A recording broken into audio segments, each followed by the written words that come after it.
Tax হচ্ছে খুব একটা ইম্পর্টেন্ট চ্যাপ্টার, যেটা কমার্সের স্টুডেন্টদের জন্য। মানে অ্যাকচুয়ালি ট্যাক্সটা এলো কোথা থেকে, এর যদি একটু পেছন দিকে ফিরে যাই তাহলে ট্যাক্সের উৎপত্তিটা কিভাবে যে ফিরে যেতে পারি।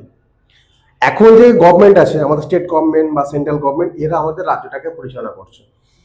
কিন্তু আগে কি ছিল? আগে জমিদারি প্রথা ছিল, পাড়ায় পাড়ায় বা একটা অঞ্চল ভিত্তিক জমিদার ছিল। সেই জমিদারের আন্ডারে প্রচুর জমি থাকতো।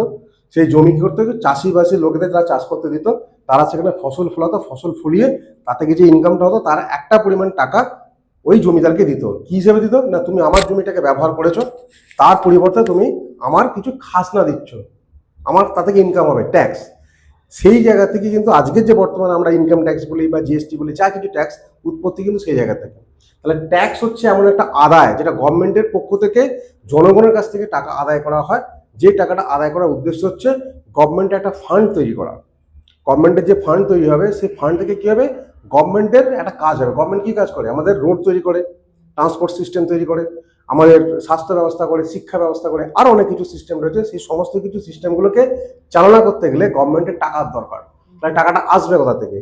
তার রাজ্যে যত জনসাধারণ আছে, সেই জনসাধারণের উপর থেকে একটা পরিমাণ টাকা অ্যাজ এ ট্যাক্স হিসেবে তিনি কালেক্ট করেন, তার ফান্ড তৈরি করেন, সেখান থেকে আমরা কাজ করি। এই জন্য আমরা বলি না যে গভর্নমেন্ট আমাদের কাছ থেকে টাকা নিয়ে, ট্যাক্স নিয়ে তবে আমাদের কাজ করে। গভর্নমেন্টের কিন্তু কোনো ইনকাম নেই। গভর্নমেন্টের ইনকাম কিন্তু আমাদের ট্যাক্স, আমাদের ট্যাক্সের টাকাই যায়।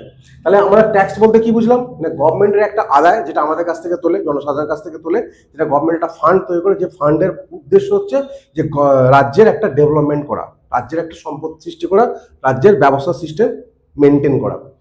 এবার এই ট্যাক্স ক প্রকার, তার ট্যাক্স আইডিয়া হয়েছে। এবার ট্যাক্স কি কি ট্যাক্স হতে পারে? ট্যাক্স হচ্ছে দু রকম, একটা হচ্ছে ডাইরেক্ট আর একটা হচ্ছে ইনডাইরেক্ট।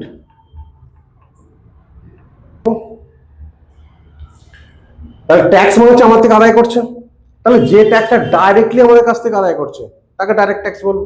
ডাইরেক্টলি আমাদের কাছ থেকে কোন ট্যাক্সটা আদায় করে? সেটা হচ্ছে ইনকাম ট্যাক্স। ইনডাইরেক্টলি গেল, এই জন্য হচ্ছে এটা ইনকাম ট্যাক্স। যেটা আমাদের আগে ভ্যাট সিস্টেম ছিল, বর্তমানে 2017 সালে যেটা আমাদের এসেছে GST, goods and service tax. এই ট্যাক্সের আওতায় আমাদের কোনো জিনিস কেনা বেচা করলো, সেখান থেকে আমরা ট্যাক্স দিই। আবার আমরা যদি কোনো সার্ভিস নিই, যেমন হোটেলে আমরা উঠলাম, হোটেলে আমি 5 দিন থাকলাম, আমার প্রত্যেক দিনের একটা ট্যারিফ আছে, 500 টাকা হোক, 1000 টাকা হোক, সেই টাকার উপর একটা ট্যাক্স বসায়, সেটা হচ্ছে সার্ভিস ট্যাক্স। তাহলে সেই সার্ভিস ট্যাক্সটাও আমি গভর্নমেন্টকে পেমেন্ট করলাম।